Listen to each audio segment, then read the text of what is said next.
Zepbound, Wegovy, Saxenda, Ozempic, these newer medications for chronic weight management or for diabetes control. What do you actually eat while you're taking a medication? Hey, I'm Steph Wagner. I'm a dietitian specializing in obesity management, whether it's bariatric surgery or utilizing a medication like the ones we're covering today. For more on each of the FDA-approved medications for chronic weight management, click the link below. I have covered all 6 of them, except there's one that's FDA approved for genetic obesity. I have not covered that one. It's more rare, but there is technically a 7th medication. In this video, we're talking about what to eat while on a medication. And I have to say, I highly recommend finding a dietitian to work with. Research supports that working with a dietitian, whether it's bariatric surgery or with these medication, will yield more results and help your overall nutrition status. Your goals towards a healthier body are going to be more supported when you're working with a professional that specializes in food and nutrition. So everyone's going to be a little bit different. Obviously, a more personalized one-on-one plan would come with visits like that to a dietitian. But in this video, we're going to talk about what I call the nutrition priorities. There's kind of 3 main overarching goals that even if your plan is like a little nuanced to you and your lifestyle and your preferences, it's still going to be hitting these main things. And the first one is hydration. Now that's true no matter who you are. If you are walking around in a human body, we need to make sure you're hydrated, but there is a higher risk for dehydration after bariatric surgery or on one of these medications because of several things, but also because of diminished thirst. If you're not thirsty, it's going to be harder to meet your hydration goals. Also, a good reason why you should always have water with you, because out of sight, out of mind. If you don't have water visibly in front of you and you're not having thirst cues to go drink, it's a recipe for not getting enough water in. You might need to play around with temperatures, flavors, different water bottles, because, things are just different on a medication like this. So you may have diminished thirst, lower appetite, things don't sound as good or they sound different. So it might take investing in different water bottles, different flavor waters, different things to identify how you're going to get more water in. Now, the official recommendation for how much water is to divide your body weight in pounds by 2.2, which puts your body weight into kilograms, and you want to drink 1 ounce of water for every kilogram of body weight. If that's a really overwhelming number, it's like well above 100 ounces a day, then I would say just aim for 100 ounces a day. So typically they say 64 to 96 ounces is the window of what you want to go for, but I say that calculation to illustrate that sometimes we do need to be on the higher end if we're hydrating more than 140, 150 pound adults. Calculate your water needs, but just aim for what you can. The second nutrition priority is going to be lean protein, with an emphasis on lean. Meats that have a higher fat content can be really hard on your system, especially with a medication. Higher fat foods can increase nausea, diarrhea, bloating, cramping. So not only is it better for overall health and weight control to have a leaner meat like 90% lean or better ground beef or turkey, cuts of pork chops and pork tenderloin, lean beef, chicken, poultry, of course, fish. All those good lean proteins are going to help you to not only see better results, but also feel better. I'm going to talk in the next video about symptom management, but something like that, watching the fat content, are some of the ways that we can help you to feel your best while utilizing a medication. Now, protein is important for a variety of reasons, but part of it is because we want to preserve lean muscle mass on your body. When you're losing weight on a medication,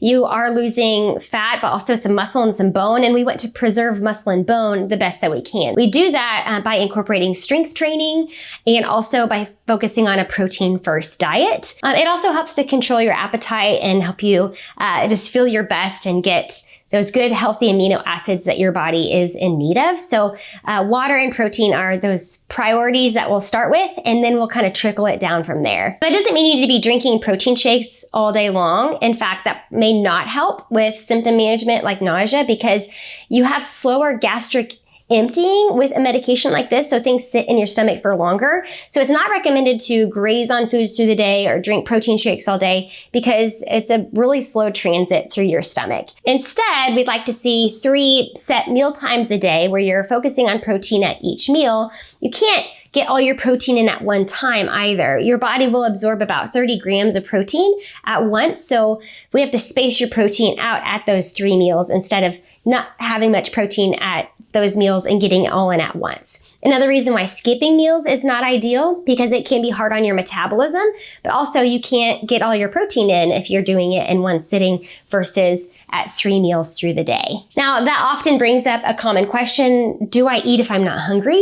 And the answer is yes, if it's your scheduled mealtime of breakfast, lunch, or dinner, just like you have to drink when you're not thirsty. With these medications, we can't rely on cues to drink water or cues to eat at the mealtime. Sometimes we do have to go ahead and just get you started. And a lot of times your body will kick in. You start eating a few bites of something, and then your mouth will identify the flavors and the textures and the smell and say, okay, I actually am ready to eat something.